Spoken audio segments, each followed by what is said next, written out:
जय हिंद। हम आज आपको अव्यय विचार पद में चल रहे हैं और अव्यय विचार पद में खंड 1, 2 और ये तीसरा खंड है अव्यय का। और इन तीसरा खंड में आप लोग को अव्यय के बारे में हम विचार कर रहे हैं, अव्यय के बारे में समझेंगे। तो चलें, और पार्ट 8 है ये, अव्यय में ही पार्ट 8 हम चल रहे हैं। और अब चलेंगे अव्यय विचार पद। अव्यय विचार पद का जो कुछ आंशिक जो बचा हुआ था, कुछ आंशिक और समझाना था, उस पार्ट को हमने समझाने के लिए चल रहे हैं और आप लोग समझिए। चलें, पाठ से संबंधित कुछ प्रमुख विशेषण, यानी इस पाठ में जो अव्यय जो है, अव्यय में जो अव्यय हम पढ़ाए थे उससे संबंधित कुछ अव्यय पद जो है उससे हम संबंधित विचार करेंगे। कुछ विशेषण है उस पर हम देखेंगे। और सबसे पहले हमने क्रिया विशेषण के बारे में। क्रिया विशेषण है क्या? क्रिया विशेषण है क्या? वैसा शब्द जो किसी क्रिया की कुछ या कोई विशेषता बताता है उसे क्रिया विशेषण कहते हैं। कहने का मतलब वैसा शब्द जो किसी क्रिया की कुछ या कोई विशेषता बतलाता है उसे क्रिया विशेषण, यानी किसी भी कार्य को करने का जो कोई विशेषता बतलाता है, जहाँ ये काम हो रहा है और उस क्रिया के बारे में, उस काम के बारे में जो विशेषता बतलाता है ना, उसे हम क्या कहते हैं? क्रिया विशेषण कहते हैं। क्या कहते हैं? क्रिया विशेषण। जो किसी काम को होने का दर्शाता है, हाँ ये काम हो रहा है, उसे हम क्रिया विशेषण कहते हैं। अब हम उदाहरण से इसे समझेंगे, उदाहरण से हम समझने की कोशिश करेंगे। इसमें संस्कृत में दिया है सह इस्ततः भरमति, कह रहा है सह इस्ततः भरमति। इसका हिंदी अर्थ वह इधर उधर घूमता है, यानी सह मतलब हम लोग याद किए थे वह, सह मतलब वह, और इस्ततः, इस्ततः मतलब होता है इधर उधर। इस्ततः मतलब क्या होता है? इधर उधर। इस्ततः मतलब इधर उधर। और भरमति यानी घूमना का क्या होता है? भरमति, धातुरुत भरमति यानी भर्म, भरमति, यह इधर उधर घूमता है। वह, स मतलब वह, स इस्ततः भरमति, वह इधर उधर घूमता है। इस्ततः, इस्ततः मतलब इधर उधर, घूमता का भरमति हो गया। यानी अगर हम इसे अनुवाद कर पूछे इस किस लकार में है तो यह लट लकार में है, इस किस लकार में है तो यह लट लकार में है। अगर पूछ दे किस किस लकार का है तो यह वह इधर उधर घूमता है। वर्तमान में लट लकार काल में हमने शुरू में ही पढ़ा था लट लकार वर्तमान काल, और उसमें यानी लट लकार वर्तमान काल, सा मतलब वह, इधर उधर तो इस्ततः, और घूमता है तो भरमति, लट लकार वर्तमान। हम लोग याद किए थे तीतः अंति सीथः आमि अव अम, तो उस प्रकार हम लोग इस सबको देखेंगे।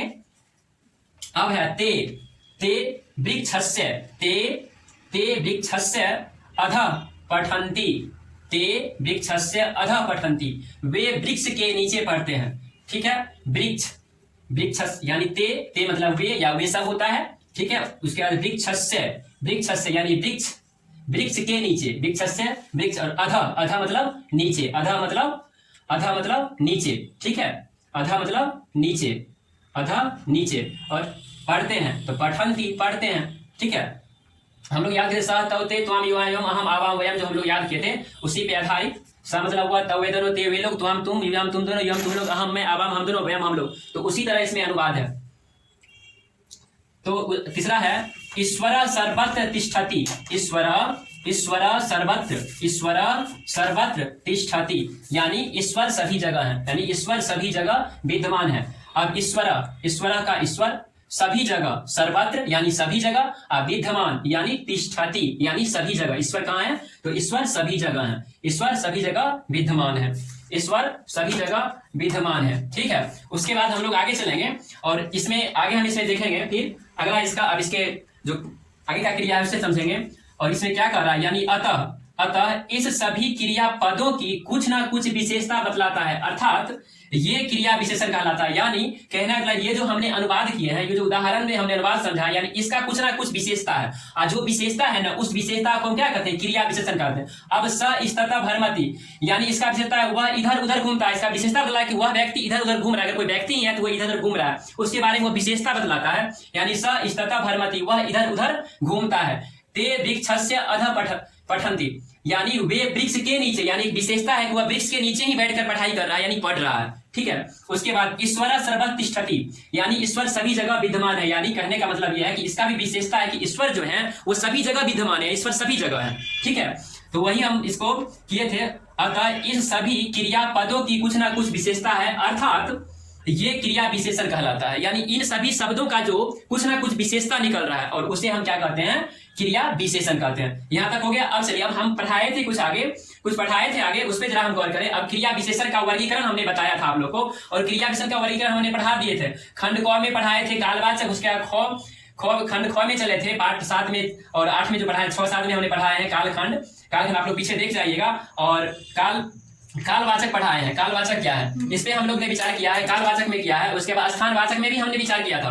कालवाचक समझाया, स्थानवाचक समझाया और रीतिवाचक भी हमने बताया, और परिणामवाचक और प्रश्नवाचक, इस सभी का मैंने परिभाषा के साथ आप लोग के पीछे क्लास में समझा चुके हैं। तो कालवाचक, स्थानवाचक, रीतिवाचक, परिणामवाचक और प्रश्नवाचक, ये झलक आप लोग को हमने दे दिया जो क्रिया विषय में हम लोग चले थे, यानी क्रिया विषय का जो हमने वर्गीकरण किया था उसमें हमने आप लोग को इस पे समझाए थे। तो हम अब इससे आगे फिर अगला खंड इसका देखते हैं।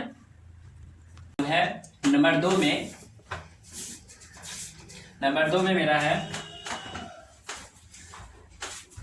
संयोजक या समुच्चय बोधक। क्या है, संयोजक या समुच्चय बोधक, यानी संयोजक या समुच्चय बोधक वे अव्यय पद जो शब्दों और वाक्यों को परस्पर जोड़ते हो उन्हें संयोजक या समुच्चय बोधक अव्यय कहते हैं। फिर देख लेते हैं संयोजक या समुच्चय बोधक है क्या। वे अव्यय पद जो शब्दों और वाक्यों को परस्पर जोड़ते हो उन्हें संयोजक या समुच्चय बोधक अव्यय पद कहते हैं। यानी वैसा अव्यय पद जो एक दूसरे शब्दों को एक साथ जोड़ता हो और एक नया वाक्य बनाता हो या नया शब्द बनाता हो, उन्हें हम क्या कहते हैं, संयोजक या समुच्चय बोधक अव्यय पद, यानी संयोजक यानी मिलना। ठीक है, चलिए जैसे में च, तथा यानी और, हिंदी में और। ठीक है, वा, अथवा, वा या अथवा इसका मतलब या, यानी एक दूसरे शब्द को ज्वाइंट करने वाला जो आता है शब्द। जैसे अपि, अपि मतलब भी, यथा क्योंकि, अतः इसलिए, यदि, चेत अगर। यदि या चेत, संस्कृत में यदि या चेत का मतलब होता है हिंदी में अगर। परम, परंतु, किंतु इसका मतलब लेकिन हिंदी अर्थ। यद्यपि, यद्यपि मतलब हालांकि, हालांकि। ठीक है, तथापि, तथापि मतलब फिर भी, और अपितु बल्कि। चलिए देख लेते हैं च, च या तथा, और वा अथवा या, अपि भी, यत क्योंकि, अतः इसलिए, यदि चेत अगर, परम या परंतु या किंतु इसका मतलब लेकिन, यद्यपि हालांकि, तथापि फिर भी, अपितु बल्कि, अन्यथा, अन्यथा नहीं तो, कीवा, कीवा अथवा, प्रंच, अप्रंच, अप्रंच मतलब और भी, अप्रंच। अब है तीसरा में संबंध बोधक, यानी संबंध बोधक क्या है। तीसरा में संबंध बोधक देखेंगे। संबंध बोधक वे अव्यय पद जो वाक्य के अंतर्गत शब्दों को परस्पर संबंध यानी संबंध भाव को सूचित करता है हो उसे संबंध बोधक अव्यय कहते हैं। यानी वे अव्यय पद जो संबंध बोधक का यानी संबंध का भाव प्रकट करता हो, यानी उन्हें क्या कहते हैं, संबंध बोधक अव्यय पद कहते हैं। क्या कहते हैं, संबंध बोधक अव्यय पद। ठीक है, तो अब हम जैसे में संस्कृत और हिंदी, यावत, यावत मतलब होता है इसका हिंदी जब तक, यावत, यावत मतलब जब तक, तावत, तावत मतलब तब तक, पर्यंतम यानी पर्यंत यानी पर्यंत तक, यथा या तथा जैसे जैसे यानी संबंध बता रहा है जैसे जैसे। ठीक है, तथा तथा वैसे वैसे, प्रत्युत प्रत्युत, उल्टे, युगपद एक साथ, समन्तात चारों ओर से। चौथा में विस्मयादि बोधक, विस्मयादि बोधक वे अव्यय पद जो विस्मय यानी आश्चर्य, निराशा, घृणा, आदर, सुख दुख, हर्ष, विषाद आदि भावों को व्यक्त कराता हो उन्हें विस्मयादि बोधक अव्यय कहते हैं।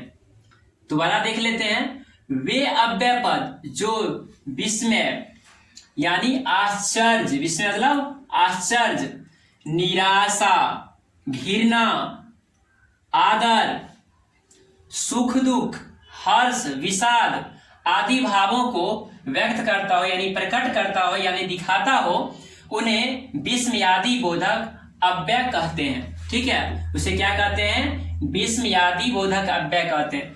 जैसे में हाँ हाँ हाँ, यानी अवसाद बता रहा है, अवसाद सूचक कर रहा है यानी अवसाद हो रहा है कि नहीं नहीं इसे रोको। ठीक है, अहोवत, अहोवत यानी अहोवत यानी क्या हुआ? अहो, अरे क्या हुआ यानी अहोवत। अहोवत मतलब निराशा एवं आश्चर्य सूचक, यानी निराशा और आश्चर्य सूचक का भी शब्द इसमें जुड़ जाता है। कभी कभी निराशा भी जुड़ जाता है, कभी कभी आश्चर्य सूचक भी। कोई घटना हो जाता है, अहो क्या हो गया उसे, तो ये सब कभी निराशा, इसमें निराशा भी आ जाता है और अवसाद सूचक शब्द यानी अवसाद सूचक यानी अवसाद सूचक शब्द का प्रयोग हो जाता है। निराशा हो जाता है, अवसाद सूचक का प्रयोग हो जाता है यानी निराशा दिखाई दे देता है इसमें, इस बात में। अहोवत यानी क्या हुआ, कैसी घटना हो गया। ठीक है, उसके बाद अरे, अरे, रे रे रे, अरे यानी अनादर, यानी अनादर करना या सामान्य या सूचक संबोधन यानी रोकना, रोकने मतलब क्या, अरे रे ये चीज नहीं करो, ये काम नहीं करो, यानी रोकने का, रोकने के बारे में अरे रे रे। ठीक है, यानी अरे रे रे, तो ये अनादर या सामान्य सूचक संबोधन शब्द है। ठीक है, हाँ अंत छिक, हाँ अंत छिक, यह है हाँ अंत छिक यानी छी के रूप में, छी के रूप में घृणा बोधक यानी छी, ये आदमी कैसे कर दिया, क्या कर दिया, छी यानी ये घृणा सूचक शब्द है। ठीक है, हाँ हंत छिक यानी घृणा, किससे घृणा करना, छी ये गंदा से रहता है, कैसे रहता है, ये सभी घृणा सूचक शब्द है। ठीक है, चले अब साधु अतीब शोभनम, यानी साधु अतीब शोभनम यानी कोई अच्छा बात, यानी वाह बहुत अच्छा, यानी कोई कुछ अच्छा किया, वाह वो अच्छा किया, अच्छा से पढ़ाई करता था, अच्छा किया, तो यह साधु अतीब शोभनम यानी अच्छा सा व्यक्तित्व का भाव प्रकट हुआ, यानी हर्ष हुआ, उल्लास हुआ। ठीक है, हर्ष उल्लास हुआ, तो ये क्या हुआ, साधु अतीब शोभनम यानी वाह बहुत अच्छा, यानी हर्ष हुआ, उल्लास हुआ, खुशी हुआ। इसमें सारे शब्द आपको समझ में इसमें आ गया होगा, यानी निराशा का व्यक्त हो रहा है, घृणा का, आदर का और सुख दुख का।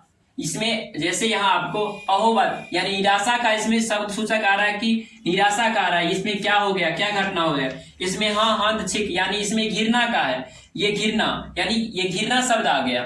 ठीक है, और साधु अतीब यानी ये वाह बहुत अच्छा, यानी खुशी का प्रकट हो रहा है, हर्ष उल्लास प्रकट हो रहा है, यानी बहुत अच्छा, वो बहुत अच्छा किया, ये खुशी प्रकट हो रहा है। ठीक है, तो ये सारे जैसे उदाहरण में था।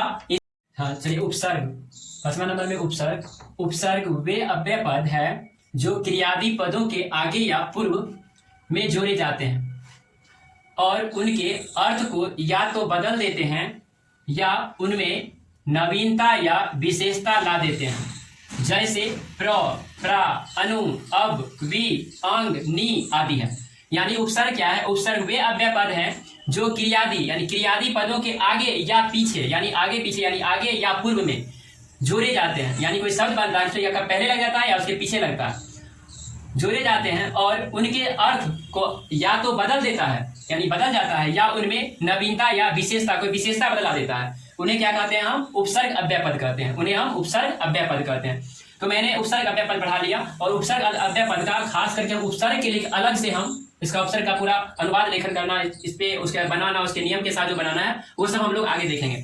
तो मैंने आपको आज का क्लास में मैंने आपको पढ़ाया है क्रिया विशेषण का परिभाषा एवं उसका वर्गीकरण, संयोजक या समुच्चय बोधक, संयोजक या समुच्चय बोधक का परिभाषा, उसके बाद संबंध बोधक का परिभाषा, विस्मयादि बोधक का परिभाषा और उपसर्ग, और ये सारे आपको किसमें पढ़ाया गया है, अव्यय में, अव्यय। ठीक है, ये आपको अव्यय में अव्यय पद, अव्यय पद, अव्यय विचार या अव्यय पद, अव्यय पद यानी अव्यय विचार या अव्यय पद, आपको इसमें ये पढ़ाया गया है। फिर हम आगे उपसर्ग का एक अलग से लेके आएंगे क्लास और उपसर्ग को हम लोग देखेंगे।